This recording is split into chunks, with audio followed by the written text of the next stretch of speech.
మీ మోకాల నొప్పులకు ఎటువంటి సర్జరీ లేకుండా ఎపియాన్ పెయిన్ క్లినిక్ అందిస్తున్న అత్యాధునిక చికిత్స. ప్రస్తుతం మనం ఉన్నాం సంధ్యా థియేటర్ ఆర్టీసీ క్రాస్ రోడ్స్ లో. ఎక్కడైతే ఇన్సిడెంట్ జరిగిందో, పుష్ప మూవీ సందర్భంగా ప్రీమియర్ షో కోసం వచ్చినప్పుడు ఇన్సిడెంట్ జరిగిందో అదే థియేటర్ లో ప్రస్తుతం మనం ఉన్నాం. యాక్చువల్లీ ఇక్కడ ఆ రోజు ప్రీమియర్ షో కోసం స్పెషల్ గా వచ్చారు రేవతి, ఆమె కుటుంబ సభ్యులు, అలాగే శ్రీతేజ్ కూడా. ఆ రోజు అల్లు అర్జున్కి అభిమానిగా ఆ పిల్లోడు కూడా స్పెషల్ రిక్వెస్ట్ చేసినందుకు వాళ్ళ నాన్నగారు టికెట్స్ బుక్ చేసి, ఎక్కువ కాస్ట్ అయినా సరే బుక్ చేసి మరీ తీసుకొచ్చారు ఇక్కడకు మూవీ చూపించేందుకు. ఆ సంఘటనలోనే రేవతి చనిపోయారు.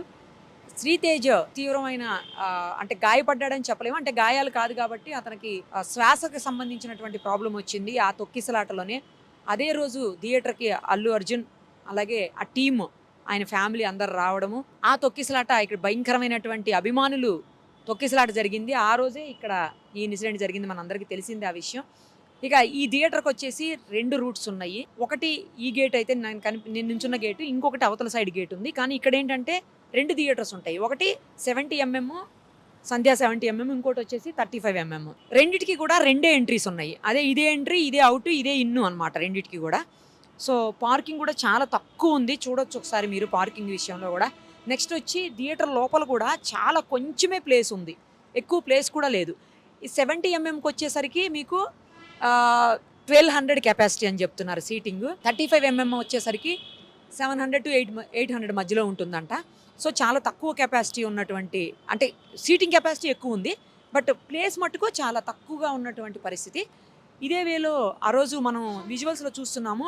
ఫస్ట్ ఆమె అక్కడ నుంచున్నారు, రేవతి అక్కడ నుంచోటం, తర్వాత అభిమానులు అందరూ కూడా ఇటు నుంచి దూసుకొని రావటం, అల్లు అర్జున్ వెహికల్ కూడా ఇట్లానే లోపలికి రావటం, ఆ తర్వాత ఇటు సైడ్ నుంచే ఆయన లోపలికి వెళ్ళడం, ఇదంతా కూడా మనం విజువల్స్లో చూసాము. ఆవిడ చాలాసేపు ఇక్కడ నిలబడ్డారు రేవతి, ఆవిడ ఫోన్ చూసుకుంటూ ఇక్కడే చాలాసేపు ఉన్నారు. ఆ తర్వాత అప్పటికే బాబు వాళ్ళ నాన్న అందరూ లోపల ఉన్నారు. మనం కూడా ఒకసారి లోపలికి వెళ్ళి చూద్దాము ఎక్కడైంది ఇన్సిడెంట్ అనేది కూడా అర్థమవుతుంది చూస్తే. ఎక్కువ మంది అభిమానులు ఒకటేసారి రావటం వల్లనే ఈ ఇన్సిడెంట్ అయింది. అయితే ఈ ఇన్సిడెంట్లో ఏంటంటే మనం చాలా రకాలుగా ఆలోచించాల్సినటువంటి పరిస్థితి ఉంటుంది. అవి చూసే ముందు ఒకసారి ప్లేస్ చూద్దాం రండి. ఇక్కడ ఎక్కడైతే మనకి కూల్ డ్రింక్స్ పెట్టినటువంటి ఫ్రిడ్జ్ కనిపిస్తోందో ఇదే ప్లేస్లో రేవతి తొక్కిసలాట్లో గాయపడినటువంటి పరిస్థితి. ఇదే ప్లేస్లో చాలాసేపు ఆవిడ ఇక్కడ పెట్టిన తర్వాత మళ్ళీ ఆమెకి బ్రీతింగ్ ప్రాబ్లం అయింది కాబట్టి సిఆర్పి లాంటిది కూడా చేశారు ఇక్కడ. అయిపోయి ఆ తర్వాత బాబుని ఆమెని కూడా ఇక్కడి నుంచి తీసుకొని బయటకు తీసుకొచ్చారు. ఇదే థియేటర్ లోపల, ఇది కూడా చాలా చిన్నగా ఉంది ప్లేస్ చూడండి.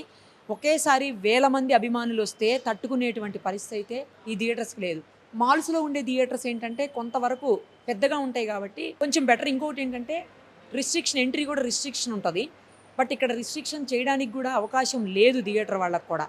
అలా ఉంది పరిస్థితి. ఆ గేట్లు కూడా పగలగొట్టేసుకుని ఇరక్కొట్టేసుకుని వచ్చేటువంటి పరిస్థితి ఉంటుంది 2 గేట్లు కూడా. అదే పెద్ద పెద్ద మాల్స్ అయితే కనుక నేను ఇందాక అన్నట్లు సెక్యూరిటీ ఉంటుంది, కొంచెం అన్న ఎంట్రీని రిస్ట్రిక్ట్ చేయడానికి అవకాశం ఉంది. బట్ ఇలాంటి థియేటర్స్లో ఎంట్రీ రిస్ట్రిక్ట్ చేయలేరు కూడా ఎవరు. ఆ తర్వాత ఆ బాబుని, గాయపడినటువంటి బాబుని ఇక్కడికి తీసుకొచ్చారు, కరెక్ట్గా ఇదే ప్లేస్లో బాబుని పడుకోబెట్టి బాబుకు కూడా సిపిఆర్ చేశారు. సిపిఆర్ తర్వాత ఆ బాబుని హాస్పిటల్కి ఇమీడియట్గా తీసుకుని వెళ్ళారు. అప్పటికే ఆమెను కూడా తీసుకుని వెళ్ళారు కానీ బట్ ఆమెకి సిపిఆర్ చేసినా కూడా పెద్దగా యూజ్ లేకుండా అయిపోయి ఆవిడ ఆ ఘటనలో మరణించారు, మన అందరికీ తెలుసు. ఆ బాబు కూడా ఇప్పటి వరకు కొంచెం కోలుకుంటున్నాడు అని అంటున్నారు. తనకి వెంటిలేటర్ సపోర్ట్ కూడా తీసేశారు, కొంతవరకు నెమ్మదిగా కోలుకుంటున్నాడు అంటున్నారు. దేవుడి దయ వల్ల ఆ బాబు క్షేమంగా బయటికి రావాలని అందరం కూడా కోరుకుందాము. ఒకేసారి ఇంతమంది అభిమానులు వచ్చినప్పుడు థియేటర్ వాళ్ళకు కూడా కంట్రోల్ చేయడం కష్టమైపోతుంది. అన్ని యాంగిల్స్లో కూడా ఒకసారి చూడాల్సిన అవసరం ఉంటుంది. ఒకటేంటంటే ఫస్ట్ అభిమానులు రావడం అనేది ఫస్ట్. సినిమా రిలీజ్ అయినప్పుడు, కొత్త మూవీ ఏదైనా వచ్చినప్పుడు దారుణంగా అభిమానులు మీకు పైన కనపడుతున్నాయి. అసలు ఎన్ని పోస్టర్స్ ఉన్నాయో పైన చూస్తే అర్థమవుతుంది, ఎన్ని ఫ్లెక్సీలు ఉన్నాయో, ఎన్ని పోస్టర్లు పెట్టుకున్నారో అభిమానులు. సో వాళ్ళ అభిమానం వాళ్ళది. వాళ్ళ హీరో మూవీ రిలీజ్ అయినప్పుడు ఆ మూవీ ఫస్ట్ ప్రీమియర్ షో లేకపోతే బెనిఫిట్ షో చూడాలని, లేదు అంటే ఒకవేళ కనుక హీరో వస్తే హీరోని కూడా డైరెక్ట్గా చూడాలని అభిమానం వాళ్ళకు ఉంటుంది. సో అలా రావడం తప్ప రైటా అనేది ఎవరని చెప్పలేము, ఒకటి. ఇంకొకటి హీరో పాయింట్ ఆఫ్ వ్యూలోకి వస్తే, హీరో ఏంటంటే థియేటర్కి వచ్చినప్పుడు అభిమానులతో కలిసి సినిమా చూస్తే, అభిమానులతో కలిసి ఆ మూవీని ఫ్యామిలీతో అభిమానులతో అందరితో కలిసి చూస్తే వాళ్ళలో ఒక ఉత్సాహం వస్తుంది. ఇటు హీరోలోనే వస్తుంది, అటు అభిమానుల్లో వస్తుంది. కాబట్టి తన ప్రమోషన్స్లో భాగంగా రావచ్చు. సేమ్ టైము వాళ్ళకి సెల్ఫ్ సాటిస్ఫాక్షన్ కూడా ఉంటుంది, అభిమానులతో కలిసి ఒక నార్మల్ థియేటర్లో చూసాము అందరి మధ్యలో కూర్చొనని. సో ఆ యాంగిల్లో ఆయన రైట్ ఉండొచ్చు. కానీ సేమ్ టైము ఇంకొకటి కూడా ఆలోచించాలి ఇక్కడ. అలా ఒక్కటేసారి వస్తే తనను చూడడానికి ఎంతోమంది అభిమానులు వస్తారు, వాళ్ళందరూ తొక్కుకుంటే ఎవరికైనా ప్రమాదం అయితే ఏంటి పరిస్థితి అనేది. సో ఇక్కడ మరి ఈరోజు తప్ప రైట్ అనేది కూడా మీరే చెప్పాలి. సేమ్ టైం ఎవరైతే పిల్లల్ని తీసుకొని వచ్చారో, అంటే చిన్న పిల్లల్ని తీసుకొచ్చినటువంటి ఇప్పుడు రేవతి గారి కుటుంబమే కావచ్చు, లేదా వేరే వాళ్ళు కావచ్చు, ఎవరైనా సరే చిన్నపిల్లని తీసుకొచ్చిన వాళ్ళు ఏంటంటే అభిమానంగా, అందులోని శ్రీతేజకి చాలా చాలా ఇష్టం అంట అల్లు అర్జున్ అంటే. సో అలాంటప్పుడు అది ఎక్కువ రేట్ అయినా కూడా, కాస్ట్ ఎక్కువైనా కూడా, దాదాపు 12,000 ఎంత పెట్టి తీసుకున్నారు టికెట్స్ అని చెప్తున్నారు ఫ్యామిలీ మొత్తానికి. సో అది ఎక్కువైనా కూడా తనకి ఇష్టమైనటువంటి అభిమాన హీరో సినిమా చూడాలి, ఆ మూవీని చూపించడానికి తీసుకురావాలని తల్లిదండ్రులు ఇష్టంగా తీసుకొని వచ్చి ఉండొచ్చు. సో తన కోరిక తీర్చడం కోసం తీసుకొచ్చి ఉండొచ్చు. సేమ్ టైము అంత క్రౌడ్ ఉంటుంది. ఫస్ట్ డే బెనిఫిట్ షోనో ప్రీమియర్ షోనో వేసినప్పుడు కేవలం అభిమానుల కోసం వేస్తారు కాబట్టి అది చాలా ఎక్కువ మంది వస్తారు. ఏది ఏమైనా జరగచ్చు, తొక్కిసలాట జరగచ్చు, లేదా ఇంకోటి జరగచ్చు. ఇంకో పక్క నుంచి హీరో వస్తున్నాడని తెలిసినప్పుడు ఆ అభిమానుల ఉత్సాహం కావచ్చు, లేకపోతే ఆ నంబర్ కావచ్చు ఇంకా ఎక్కువ ఉంటుంది. సో వాళ్ళని ఆ పరంగా ఆలోచించినప్పుడు అభిమానులు ఇంతమంది వచ్చి ఒకేసారి తప్పు చేస్తున్నారు, ఇంతమంది ఎందుకు ఒకేసారి రావాలి, వాళ్ళకి ఇబ్బంది కదా అనే యాంగిల్. అంటే ఇప్పుడు అభిమానులది తప్ప రైటా, అభిమానంతో చూడాలని వచ్చింది తప్ప, లేకపోతే ఇంతమంది ఒకటేసారి రావటం కరెక్టా, ఏది? ఇందులో ఇంకో పాయింట్ ఏంటంటే బౌన్సర్స్ని ఇప్పటికే ఈ కేసులో అయితే యాంటోనీ అనే బౌన్సర్ని కూడా అరెస్ట్ చేశారు. సరే, బౌన్సర్స్ విషయంలో కూడా ఒకసారి ఆలోచిద్దాము. వాళ్ళని పెట్టుకున్నప్పుడు హీరోలు కానీ లేదంటే ఎవరైనా సెలబ్రిటీస్ కానీ పెట్టుకున్నప్పుడు వాళ్ళ డ్యూటీ ఏంటి? ఎవరిని కూడా, అంటే రోడ్డు మీద కనిపించే వాళ్ళని కానీ లేకపోతే పక్కన ఉన్న వాళ్ళని కానీ ఎవరిని కూడా హీరో దగ్గరికి రానియకుండా చూసుకోవాలి, లేదా ఆ పర్సన్ దగ్గరికి రానియకుండా చూసుకోవాలి. అదే వాళ్ళ డ్యూటీ. దానికి వాళ్ళు కొన్ని చోట్ల స్టిక్స్ పెట్టి చేశారు, స్టిక్స్ కూడా అడ్డం పెట్టారు, దానివల్ల కూడా జరిగిందని అంటున్నారు. వాళ్ళ డ్యూటీని వాళ్ళు చేశారు అని చెప్పేసి వాళ్ళు మాట్లాడుతున్నారు. సో వాళ్ళ సైడ్ నుంచి చూసినప్పుడు వాళ్ళు కరెక్టేనేమో ఒక రకంగా. ఇంకో రకంగా అభిమానులు చాలా ఎక్కువగా ఇష్టపడి ఆయన దగ్గరికి వస్తున్నప్పుడు మరీ అంతగా రియాక్ట్ అయిపోయి కొట్టేసి, వాళ్ళని తోసేసి, వాళ్ళని నెట్టేసి, వాళ్ళకి కర్రలతోటి స్టిక్స్ పట్టుకొని మరి దోసేసి అలా చేయడం అవసరమా అనే పాయింట్ కూడా వస్తుంది. మరి ఇప్పుడు బౌన్సర్స్ రైటా రాంగా అది కూడా మీరే చెప్పాలి. ఇంకో వైపు నుంచి థియేటర్ వాళ్ళకి చూద్దాం. థియేటర్ వాళ్ళకేంటంటే హీరో వచ్చినప్పుడు లేదా అభిమానులు ఎక్కువగా వస్తే వాళ్ళకి బెనిఫిట్ అన్ని రకాలుగా. సో హీరో వచ్చాడు ఈ థియేటర్ కంటే వాళ్ళకు కూడా ఒక ప్రెస్టేజ్ ఉంటుంది. పలానా హీరో వచ్చి మా థియేటర్లో ఈ మూవీ చూశాడు అభిమానులతో కలిసి కూర్చొని అని చెప్పేసి, వాళ్ళ ఫ్యామిలీతో వచ్చి చూశారు అని చెప్పి. సో ఆ యాంగిల్ ఆలోచించినప్పుడు వాళ్ళకి హ్యాపీ.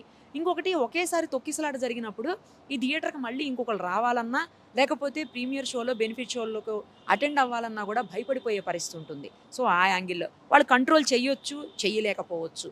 ఇప్పుడు ఇక్కడ అదే జరిగింది. వాళ్ళు కంట్రోల్ చేయలేకనే ఈ సిచ్యుయేషన్ వచ్చింది. ఇది థియేటర్ వాళ్ళ యాంగిల్. ఇక పోలీస్ యాంగిల్కి వచ్చినప్పుడు పోలీసులు పర్మిషన్ కోసం అప్లై చేశారు. వీళ్ళు ముందే థియేటర్ వాళ్ళు అప్లై చేస్తే పోలీసులు ఆ పర్మిషన్ని రిజెక్ట్ చేశారని చెప్తున్నారు. కానీ వీళ్ళేమో పర్మిషన్ ఇచ్చారని చెప్తున్నారు, వాళ్ళేమో రిజెక్ట్ చేశామని చెప్తున్నారు. పర్మిషన్ ఉంటే ఆ లెటర్ చూపించమని వాళ్ళు అంటున్నారు. వీళ్ళ సైడ్ నుంచి వీళ్ళు లెటర్ రిలీజ్ చేశారు, వాళ్ళ సైడ్ నుంచి వాళ్ళు లెటర్ రిలీజ్ చేశారు. సో పోలీసులు కూడా ఆయన వచ్చినప్పుడు, అంటే హీరో ఎవరైనా, అది అల్లు అర్జున్ కావచ్చు, ఇంకెవరైనా కావచ్చు, హీరో ఎవరైనా వచ్చినప్పుడు ఒక థియేటర్కి అభిమానులు చాలా భారీ సంఖ్యలో తరలి వస్తారు. అందులో ఇంకోటి ఏంటంటే ఆయన కొంత దూరం రోడ్ షో చేశారనేది కూడా విజువల్స్ రిలీజ్ చేసి ఉన్నారు పోలీసులు కూడా. బయట సీసీ కెమెరాలు ఉన్నాయి, థియేటర్ లోపల సీసీ కెమెరాస్ ఉన్నాయి, వీటన్నిటిలో నుంచి కూడా ఫుటేజీ పోలీసులు కూడా రిలీజ్ చేస్తున్నారు. సో పోలీసులు కూడా అంతమంది క్రౌడ్ని కంట్రోల్ చేయటం అంటే అది చాలా కష్టమైనటువంటి విషయము. ఉండే ఫోర్స్ ఎంత ఉంటుంది, అభిమానులు ఎంతమంది ఉంటారు, ఒక్క పోలీసు ఎంతమందిని కంట్రోల్ చేయగలుగుతారు, ఇవన్నీ కూడా మనం ఆలోచించాల్సినటువంటి పరిస్థితి ఉంటుంది. ఇంకోటి ఏంటంటే కేవలం ఒక థియేటర్కి హీరో వస్తే ఆ హీరోని లేదా ఆ థియేటర్కి సంబంధించినటువంటి సెక్యూరిటీని చూడడానికి మాత్రమే పోలీసులు ఉంటారా? కాదు కదా. వాళ్ళకి చాలా రకాలైనటువంటి డ్యూటీస్ ఉంటాయి. అందరినీ ఇక్కడే డిప్లాయ్ చేసేటువంటి పరిస్థితి పోలీసుల నంబర్ని బట్టి, అంటే వాళ్ళకు ఉండేటువంటి పరిమిత సంఖ్యను బట్టి అది చేయలేకపోవచ్చు అఫీషియల్స్ కూడా. సో ఈ యాంగిల్ ఆలోచించినప్పుడు పోలీసులు కంట్రోల్ చేయలేదు, పోలీసులదే తప్పు అని కొంతమంది మాట్లాడుతున్నారు. కానీ ఎంతవరకు తప్పు పోలీసులది, ఎంతవరకు రైట్ అనేది కూడా ఆ యాంగిల్ కూడా ఆలోచించాల్సినటువంటి అవసరం ఉంటుంది. సో ఇన్ని యాంగిల్స్, ఎవరు రైటు ఎవరు రాంగు, ఇవన్నీ ఆలోచిస్తూ పోతుంటే ఏం అర్థం కాని సిచ్యుయేషన్. కొన్నిసార్లు ప్రతి ఒక్కళ్ళది రాంగ్ అనిపిస్తుంది, కొన్నిసార్లు ప్రతి ఒక్కళ్ళది కరెక్ట్ అనిపిస్తుంది. ఎవరి పాయింట్ ఆఫ్ వ్యూలో వాళ్ళది కరెక్ట్, ఆపోజిట్లో చూసినప్పుడు అది రాంగ్ అవుతుంది. సో కానీ ఏది ఏమైనా ఒక నిండు ప్రాణం అయితే పోయింది. ఒక తల్లిని కోల్పోయారు ఇద్దరు చిన్నపిల్లలు. ఇంకో చిన్నపిల్లోడు ఏమవుతుందో అర్థం కానటువంటి పరిస్థితుల్లో కొట్టుమిట్టాడుతున్నాడు హాస్పిటల్లో. ఒక తండ్రి పిల్లోడికి ఏమవుతుందో అర్థం కానటువంటి పరిస్థితి, అవతల వైపు భార్యను కోల్పోయాడు. ఏమీ అర్థం కానటువంటి సిచ్యుయేషను. మొత్తంగా లాస్ పోయిందైతే మాత్రం ఇక్కడ ఎవరైతే అభిమానంగా చూడడానికి వచ్చారో, ఎవరైతే థియేటర్కి వచ్చి మనం కావాల్సినటువంటి హీరోని చూడాలి, లేదంటే ఆ సినిమా అర్జెంటుగా ఇమ్మీడియట్గా చూసేయాలనుకుని వచ్చారో వాళ్ళే లాస్ అయ్యారు. ఆ కుటుంబమే లాస్ అయ్యింది, వాళ్ళే బాధపడుతున్నారు. సో ఇవన్నీ ఆలోచించినప్పుడు చాలా బాధ అనిపిస్తోంది. అంటే అభిమానం ఉండొచ్చేమో, అది మరీ మితిమీరకూడదేమో అనిపిస్తుంది. కానీ వాళ్ళ పాయింట్ ఆఫ్ వ్యూలో చూసినప్పుడు, నేను ఇందాకే చెప్పాను, వాళ్ళ పాయింట్ ఆఫ్ వ్యూలో చూసినప్పుడు అది కరెక్ట్. కొన్ని జాగ్రత్తలు పాటించాల్సిన అవసరం ఉందేమో మేబీ. ఆ జాగ్రత్తలు తీసుకుని ఉంటే ఇవాళ ఇన్సిడెంట్ అయ్యేది కాదు, ఇన్ని రకాల బాధలు ఎవరు పడాల్సినటువంటి పరిస్థితి వచ్చేది కాదు, పోలీసుల విచారణకి ఒక హీరో, పెద్ద హీరో రావాల్సిన అవసరం వచ్చేది కాదు, పోలీసులు కూడా ప్రెస్ మీట్లు పెట్టాల్సిన అవసరం వచ్చేది కాదు, ఏది జరిగేది కాదు. సరే అయింది ఏదో అయిపోయింది. కానీ ఒక్కటైతే మాత్రం అందరూ దయచేసి పక్కాగా కోరుకోండి ప్లీజ్, శ్రీతేజ్ త్వరగా హెల్దీగా అయిపోయి బయటికి రావాలి, తను ఆరోగ్యంగా త్వరలో డిశ్చార్జ్ కావాలి, తను ఎప్పటికీ మంచిగా ఉండాలి. ఎందుకంటే బయటకు వచ్చిన తర్వాత కూడా అతని హెల్త్ ఎలా ఉంటుందో ఏమో అని కొన్ని డౌట్స్ ఎక్స్ప్రెస్ చేస్తున్నారు కొంతమంది. సో అలా ఏం జరగకూడదు. ఆ బాబు క్షేమంగా ఇంటికి రావాలి, ఆరోగ్యంగా ఉండాలి, మంచిగా చదువుకోవాలి, తను ఏమైతే అనుకుంటున్నాడో అది నెరవేరాలి ఇప్పటికైనా. ఎందుకంటే ఇప్పటికే తల్లిని కోల్పోయి లాస్ అయిపోయింది ఆ ఫ్యామిలీ. ఈ బాబన్న క్షేమంగా రావాలని మాత్రం ప్లీజ్ మీరు నేను కూడా ప్రే చేస్తాను, మీరు అందరూ ప్రే చేయండి, అందరూ ఆ బాబుకి విషెస్ అందించండి, ఆ బాబు మంచిగా కోలుకొని తొందరగా రావాలని. సుమన్ టీవీలో మీ పర్సనల్ అండ్ బిజినెస్ ప్రమోషన్స్ కోసం కింది నెంబర్కి కాంటాక్ట్ చేయండి.